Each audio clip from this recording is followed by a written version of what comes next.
ಭೇಟಿ ಕೊಡ್ತಾ ಇದ್ದೀರಿ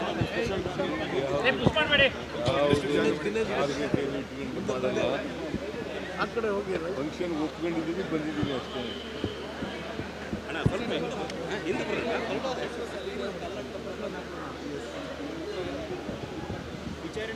ಯಾರೇ ದ್ವೇಷದ ಭಾಷಣ ಮಾಡಿದ್ರು ಅವ್ರ ಮೇಲೆ FIR ಆಗ್ತಾರೆ.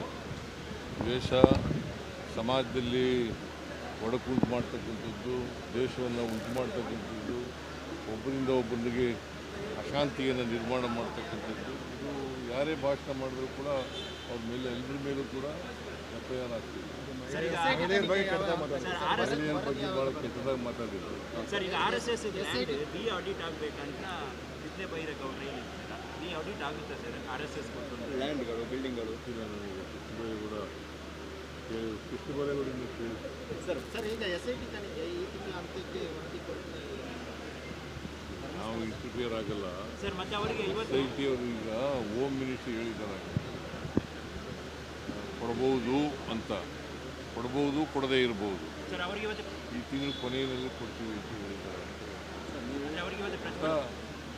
ಹೋಮ್ ಮಿನಿಸ್ಟರ್ ಜೊತೆ ಹೇಳಿದ್ರು, ನನ್ನ ಜೊತೆ ಹೇಳಿದ್ರು. ನಾನು ಇಂಟರ್ಫಿಯರ್ ಆಗೋದೇ ಇಲ್ಲ.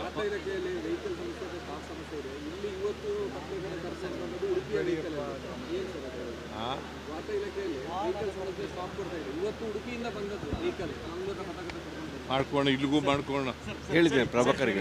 ನೀವು ಹೇಳ್ತೀರಿ ಹೈಕಮಾಂಡ್ ಅಂತ, ಬಟ್ ನಿಮ್ಮ ಕ್ಯಾಬಿನೆಟ್ ಅಲ್ಲಿರುವವರು ಪರಮೇಶ್ವರ್ ಆಗ್ಬೋದು, ಮುನಿಯಪ್ಪ ಆಗ್ಬೋದು, DKಶಿ ಆಗ್ಬೋದು, ಈ ಥರದ ಟಾಪ್ಗಳು ಯಾಕೆ ಅಂತ ನೀವೇ ಹೇಳಿದ ಮೇಲೆ ಏನಂತ ಪರಮೇಶ್ವರ್ ಅವರು ಹೇಳ್ತಾರೆ DKಶಿ ಸ್ಟ್ರಾಂಗ್ ಇದ್ದಾರೆ ಅಂತ, KH ಮುನಿಯಪ್ಪ ಹೇಳ್ತಾರೆ ನಾನು ಸ್ಪರ್ಧೆಯಲ್ಲಿದ್ದೇನೆ ಅಂತ, ಪರಮೇಶ್ವರ್ ಅವರು ಹೇಳ್ತಾರೆ ಮುನಿಯಪ್ಪ ಯಾಕೆ ಪ್ರಜಾಪ್ರಭುತ್ವದಲ್ಲಿ ಸ್ಪರ್ಧೆಯಲ್ಲಿರೋರಿಗೆ ನಾವು ಮುಗಿಸೋಕ್ಕಾಗೋದಿಲ್ಲ, ಸ್ಪರ್ಧೆಯಲ್ಲಿ ಇರಬೇಡಿ ಅಂತೂ ಹೇಳೋಕ್ಕಾಗಲ್ಲ.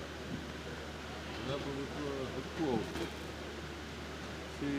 ನಾನು ಚೀಫ್ ಮಿನಿಸ್ಟರ್ ಅಭ್ಯರ್ಥಿ ಕ್ಯಾಂಡಿಡೇಟು ಅಂತ ಹೇಳ್ಕೊಳ್ಳಿಕ್ಕೆ ಅಂತಿಮವಾಗಿ ಹೈಕಮಾಂಡ್ ತೀರ್ಮಾನ ಮಾಡಿ.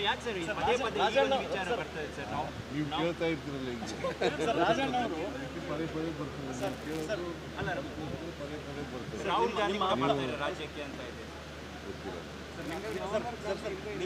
ನಿಮ್ಮ ಭಾಳ ಆಪ್ತ ರಾಜಣ್ಣ ಅವರು 5 ವರ್ಷ ನೀವೇ ಆಗಬೇಕು ಅಂತ ಹೇಳ್ತಾರೆ. ಅದು ಅವರ ಸ್ವಂತ ಅಭಿಪ್ರಾಯ. ಸರ್, ನೀವೇ 5 ವರ್ಷ ತಾವೇ ಮುಖ್ಯಮಂತ್ರಿ ಸರ್. 5 ವರ್ಷ ದಬ್ಬೆಡಿ ಹೈಕಮಾಂಡ್ ತೀರ್ಮಾನ ಮಾಡಿದ್ರೆ